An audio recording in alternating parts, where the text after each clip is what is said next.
Still, many people have not entered the Zoom meeting.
We can let them know.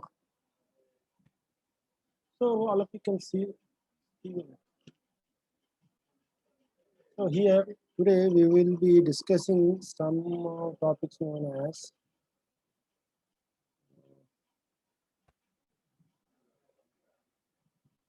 we'll be revising some multi-dimensional arrays and abstract data types. Okay, so you can see here. So what do you mean the abstract data type? An abstract data type is the way we look at the data structure, focusing on which, what it does, and ignoring how it does the job. For example, stacks and queues are the perfect example of the ADTs. We can implement both these ADTs using an array or a linked list. So this demonstrates the abstract nature of stacks and queues. So abstract data type means what? The data types tells what will happen. Just if we take stack, what will happen? What is insertion? What is deletion? What is display? Like that. In the queue, what is insertion? What is deletion? Like that. But actually, it may be implemented by using array or it may be implemented by using linked list. Benny, class. So it may be implemented by using array or a linked list. Okay. So you can see here.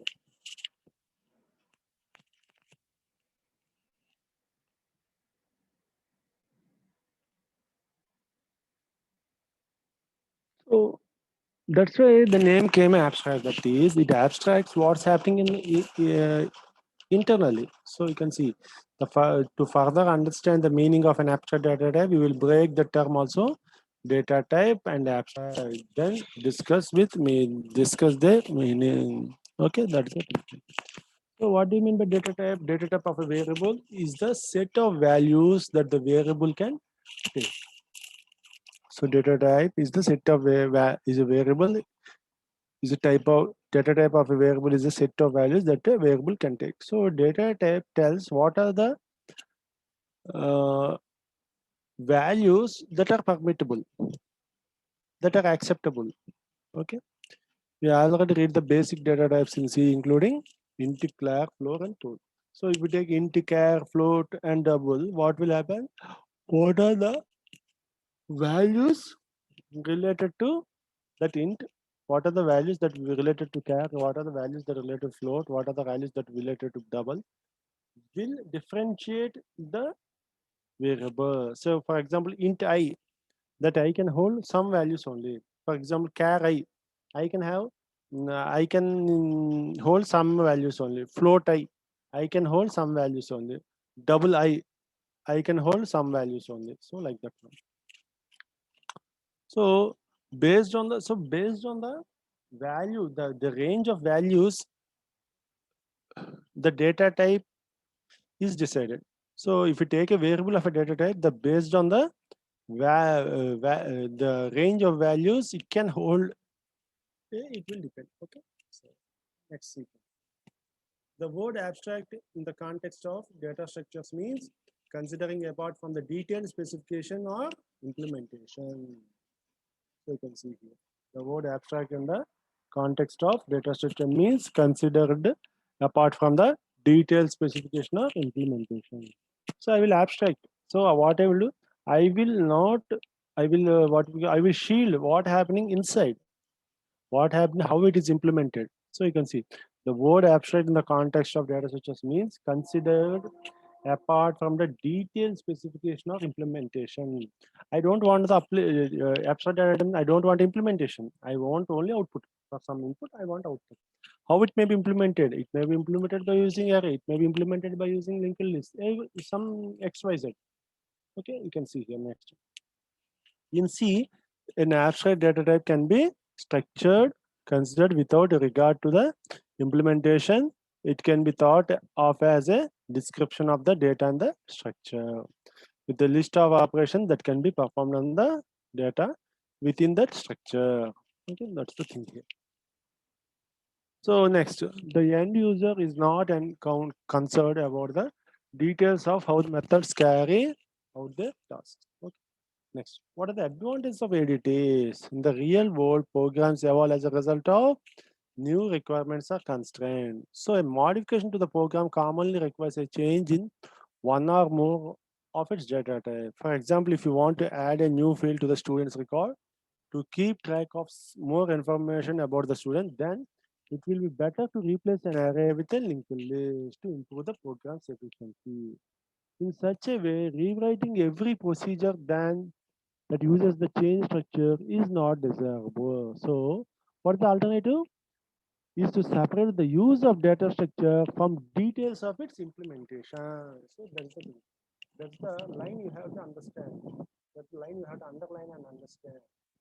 So for a better alternative is to separate the use of data structure from the details of its implementation. So I will hide the details of the implementation. So that is the underlying principle of abstract data type. So if I hide the implementation, what will happen? If some changes are happening in the data structure, just I will change the data structure itself.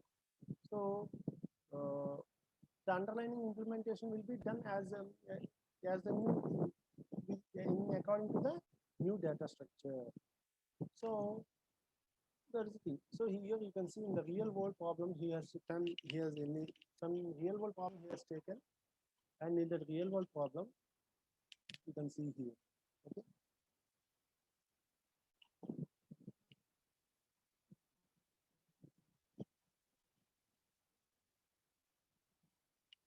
So for example, a student database is there. In that student database, a new information field is to be added. For example, Aadhaar number. 10 years back in the student database, there is nothing like Aadhaar number. But now we have to add that Aadhaar number. Now, if I am using that array or structure, what will happen? I have to change the whole array where it is used. But if I want to change the array with the linked list, then automatically this thing will be easier to implement. So in that way, instead of array, if I start using linked list, then I can improve the efficiency. So you can see here. So instead of if I switch to from array to linked list, instead of writing every procedure, if I separate the implementation, just as here you separate the implementation of array or linked list from the actual logic of the program, then what will happen if I change the data structure, if I make changes, small changes to the actual data structure, or if I make changes to the new data structure, what will happen? Automatically, this will happen. Okay.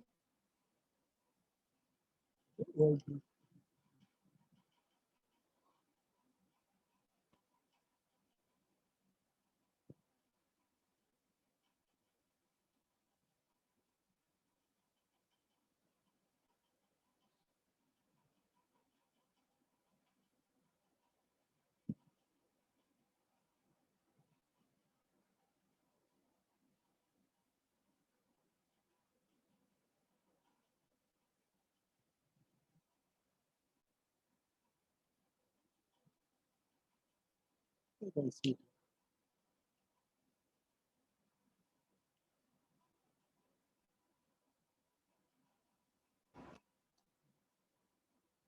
So that's the main concept of abstract data.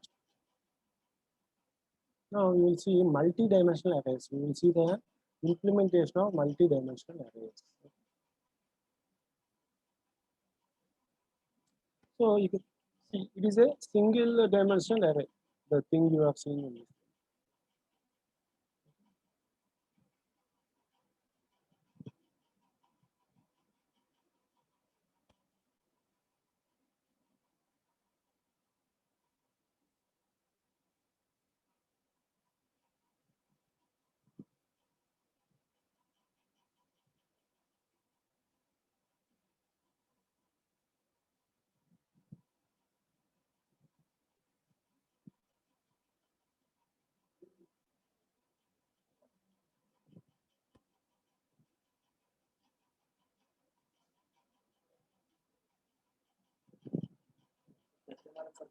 Agreed.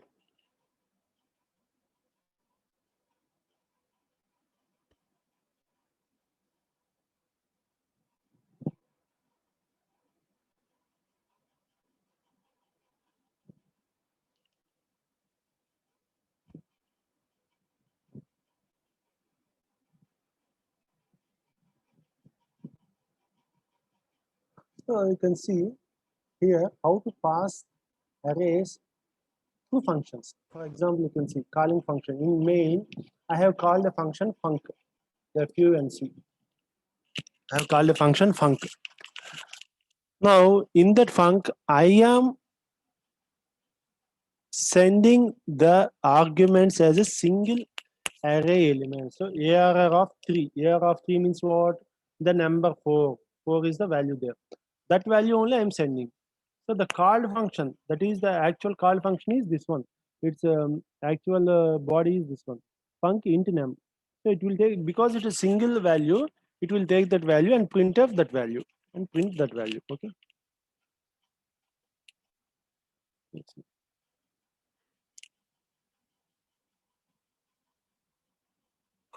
So you can see here func address and pointer. Okay, you can see next. Passing the entire array, you can see the passing the entire array. If I want to pass the whole array, see int array of 5 is equal to 1, 2, 3, 4, 5. I want to pass the whole array ARR.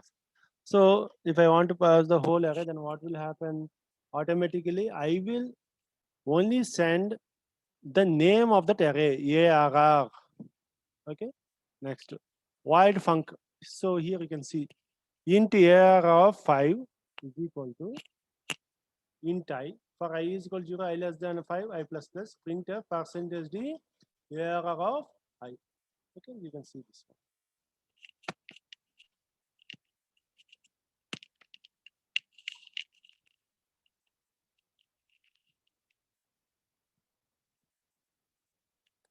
So this is the way I will call a array. I will send array as arguments. That is single dimension array. If I want to send just a value in that single dimension array, this is the thing. Error of 3, just a error of 3, something like that. If I want to send the whole array, then what I will do? I will send the name as the argument in the function. And in the call function, what I will do? I will take the formal parameters as error of 5. That means what?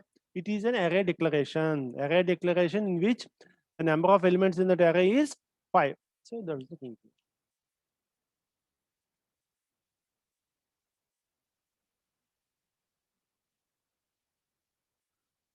So you can say.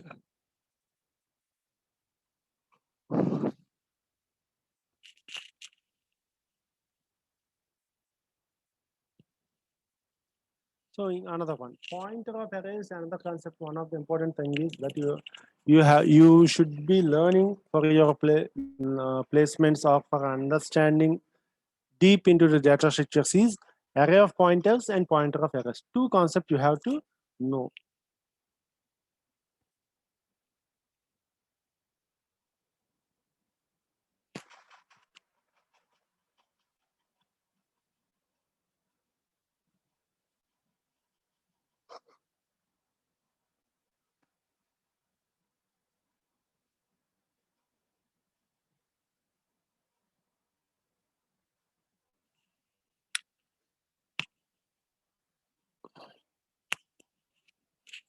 So you can see here. So array of pointers means what? The array will hold. So you can understand here by seeing the declaration itself. 1 minute.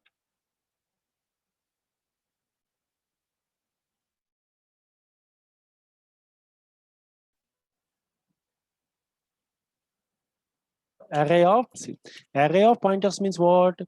See, array of elements means what? In that single dimensional array, I will store only some values, some integer variables or some char variables, char variable values or some float values, something like that. Now see, array of pointers means what? In that array, I will store the value of pointers. Pointers means what? The value of the address of some variable. So pointer means basically, I will again once revise what do you mean by pointer. So pointer means what? It gives the address of the variable where it was stored. So you can see here. So you can see. Well, now you can see. Int star pointer. So you can see here. Int star pointer means what? The PTR is the variable which stores the address of variable integer type. So that is the thing. So PTR stores the address of the variable of integer type. So PTR is equal to end of array of 0. So you can see here. Next. So see here, you can see the diagram here. So in PTR, what will be the value? This PTR contains the address of this location, array of 2. Array of 2. That address location will be stored in PTR. So that's the thing.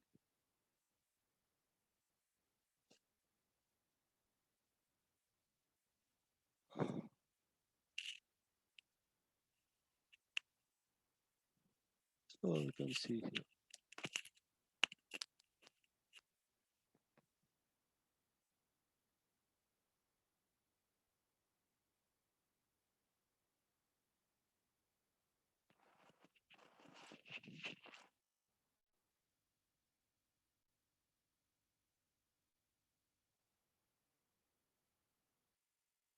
So you can see PTR is equal to address of array of 0. So you can see here.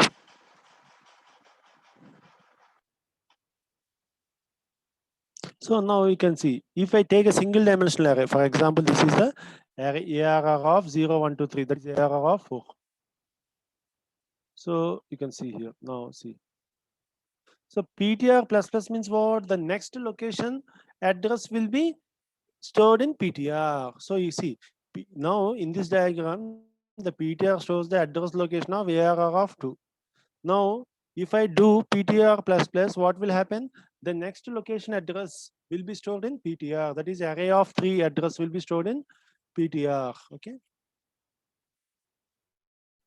Next.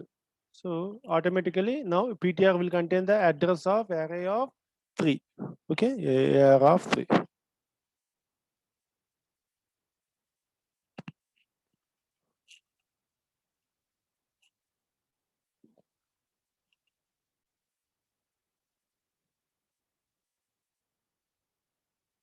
So now see array of pointers. So you can see. So now in this array, what will be there? Only the address of some variables. So in PTR of 0, some address will be there. PTR of 1, some address will be there. PTR of 2, some address will be there. So that's the thing. Array of integers means it will contain, the array contains only the integer values. Now, array of pointers means it will contain the addresses of some variables, integers, some integer variables. There are some n number of integer variables. Those addresses will be stored in arrays.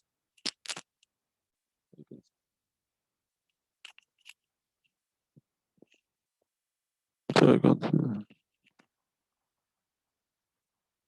you can see AR of 1, AR of 2, AR of 3.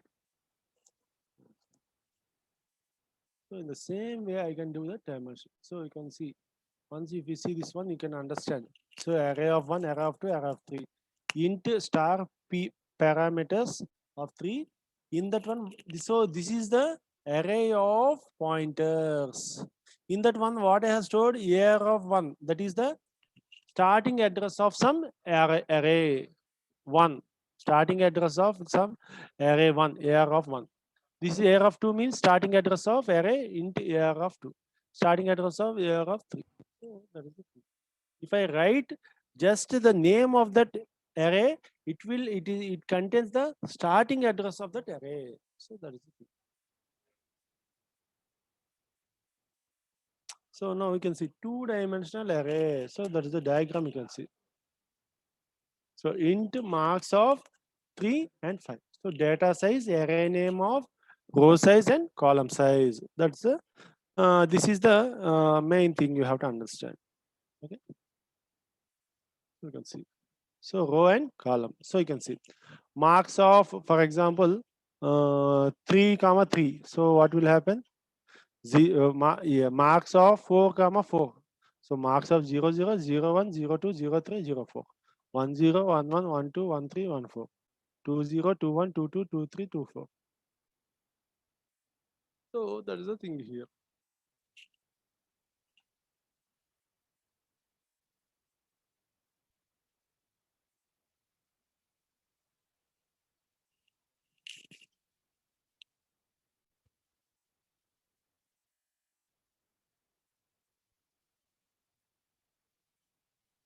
So you can see.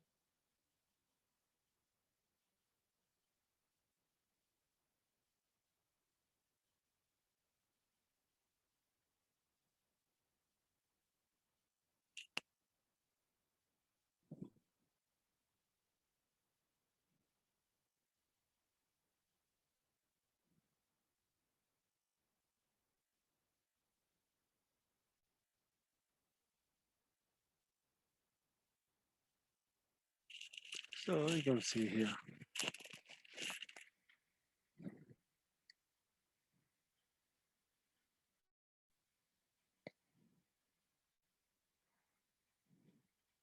So how I will store the two-dimensional array? Actually, how I will store? So you can see here.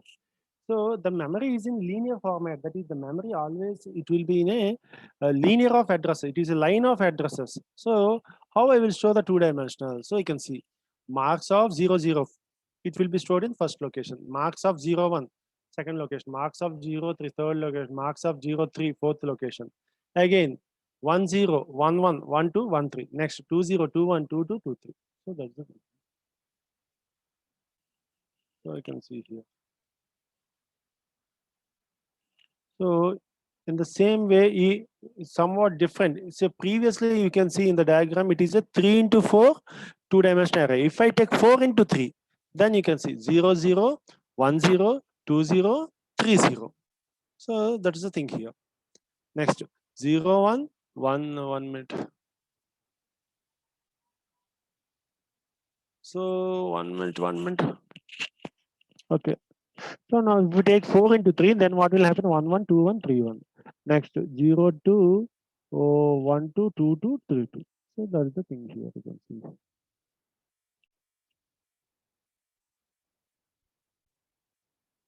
So how I will compute the address of particular value? For example, a particular value in the two-dimensional array. For example, marks of some 2 comma 2. How they will calculate the address? So you can see the formula. Address of I comma j is equal to base address plus w into m of j minus a plus I minus 1. So next, in the same way, you can say add if the array elements are stored in row major order. So you can see here address of a of I comma j is equal to base address plus w into n of I minus 1 plus j minus 1. So you can see I and j are rows. Okay. So that's the thing. See, w is the number of bytes required to store one element. For example, if it is integer, it will be 2. The value is 2. If for float and double, it is 4. If it is for character, it is 1. Okay. N is the number of columns and M is the number of rows. And I and J are the subscripts of array elements. Okay, you can see here.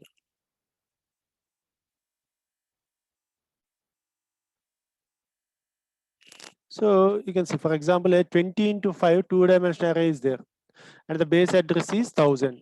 Now I want to know the address of marks of 18 comma 4 value. That is, there are many elements in the two-dimensional array, starting from marks of 0, 0 to some marks of 19 comma 4. That's the highest end, high end.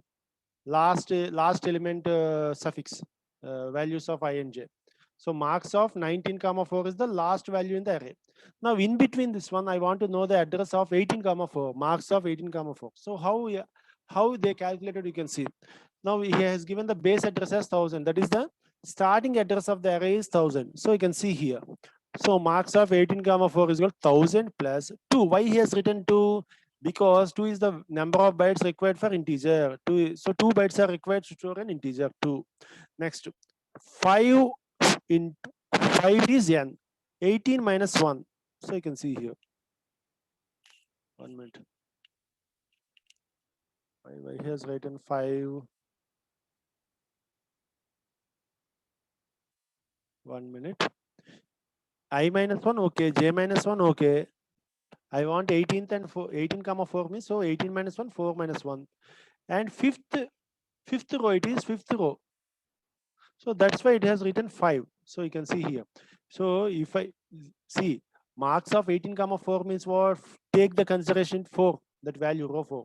So 0, 1, 2, 3, 4. So fifth row is the value. So I have written the value as row as 5 here. So here we go. So finally I got 1176. So you can see here. So you can see here.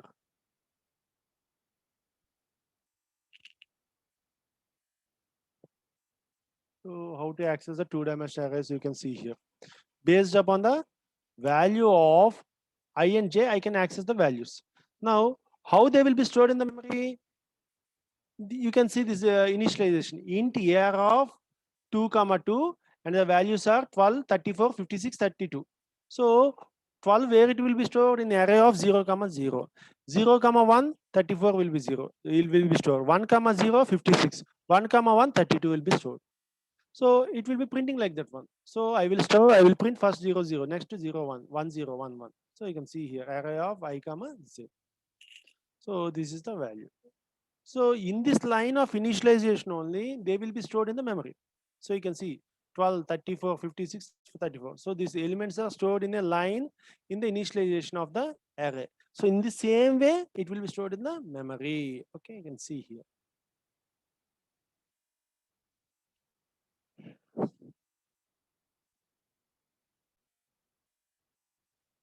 So okay.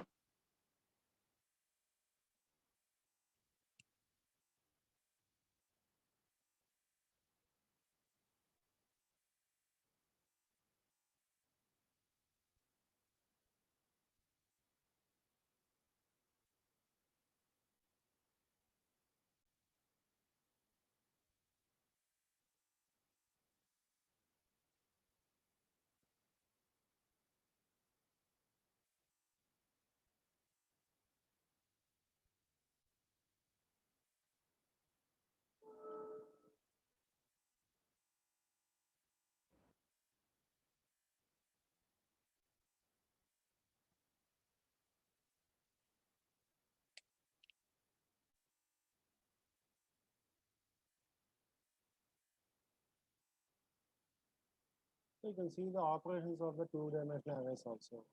If I want to add two elements, then what I have to do? If I want to add three, subtract, what I have to do?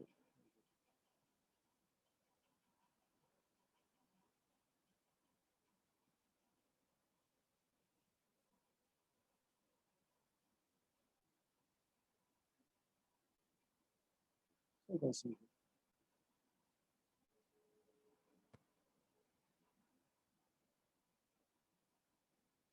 So how to pass a two-dimensional array as an argument in function? So that is the another thing you have to know perfectly. So you can see. So what are the three types of passing the things? Passing individual elements. So in the whole array, passing the individual. Passing a row or a column. Next, passing the entire 2D array. So three types of sending the arrays as an arguments we can see here. Okay.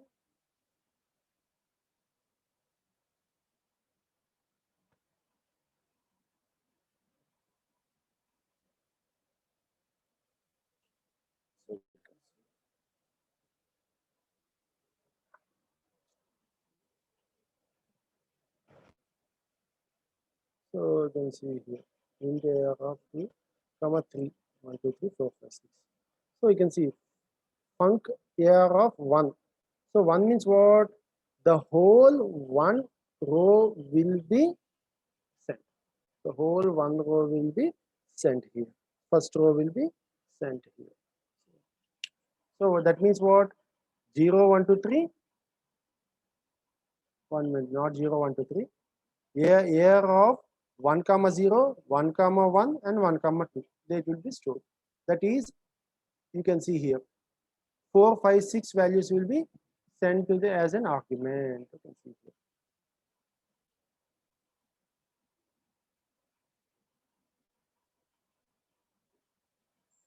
So, and pointers and multi-dimensional arrays. So, to represent the values of a two-dimensional arrays by using pointer, I have to use special type of pointer, that is int star star ptr. Here, why I write in star star ptr? Because it is an array of pointers and we are using here two-dimensional array. So you can see here.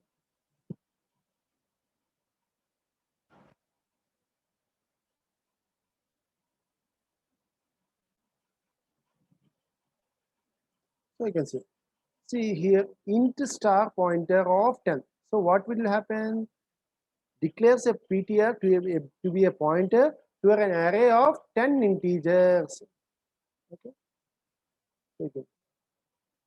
This is different from int star ptr of 10. What do you mean by star ptr of 10?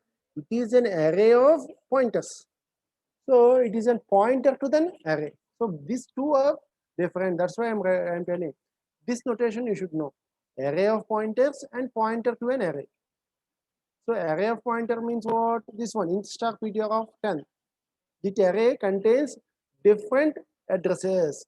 Next, this one, see, int star ptr of 10. That means what? It is a pointer to an array. You can see here.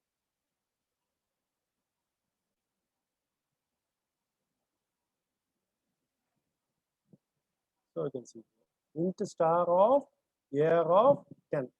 Int star star ptr is equal to array.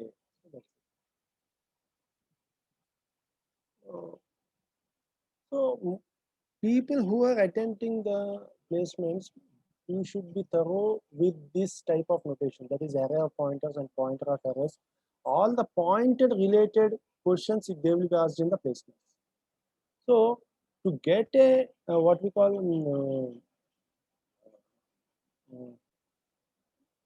to get that command, you have to practice these small programs on your C compiler. That I may be telling like this, but you will not understand that one. Once you practice this small program, that is array of pointers and pointer of arrays, on your system, on your C compiler, small programs, then only you can understand the things.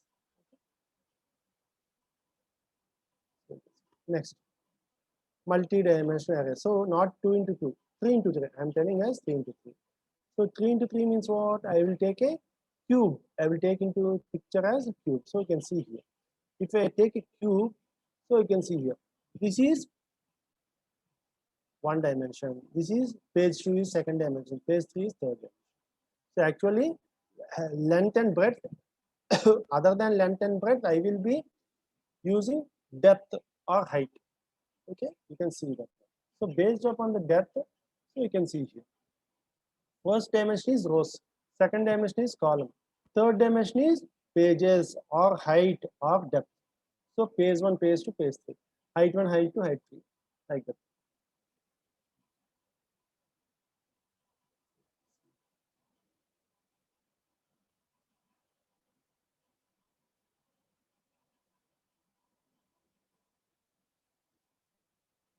So you can see here. Pointer and three-dimensional arrays.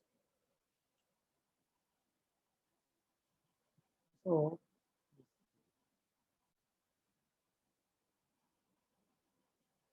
here also you can see int 2 comma 2 comma 2, and the initialized values are 1 2 3 4 5 6 7 8.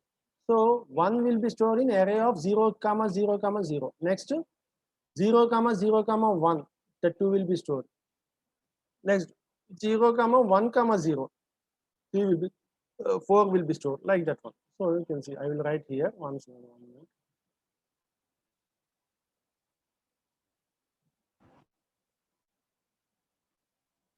So array of 0 comma 0 comma 0, next 0 0 1, next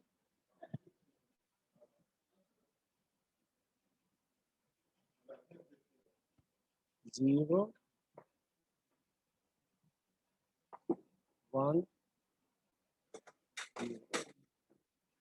next 1 comma 0 1 minute 0 1 comma. So in this way the values will be stored. So you can see here 0 0 0 x 0 0 1 0 1 0 0 1 1. Next again 1 will be there. So you can see here 1 minute. So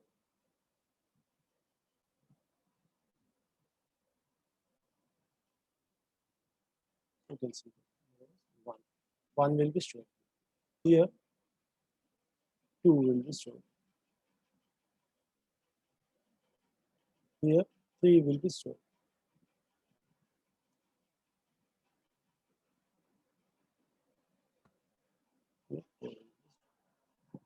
So like that one, they will be stored.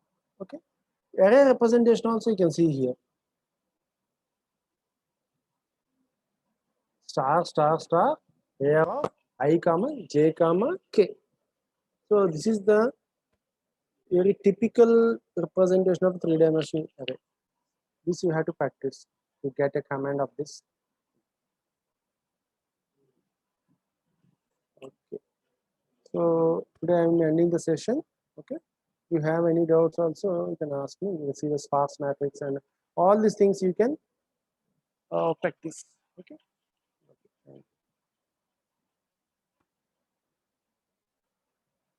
Yeah, 13 మంది వచ్చారు.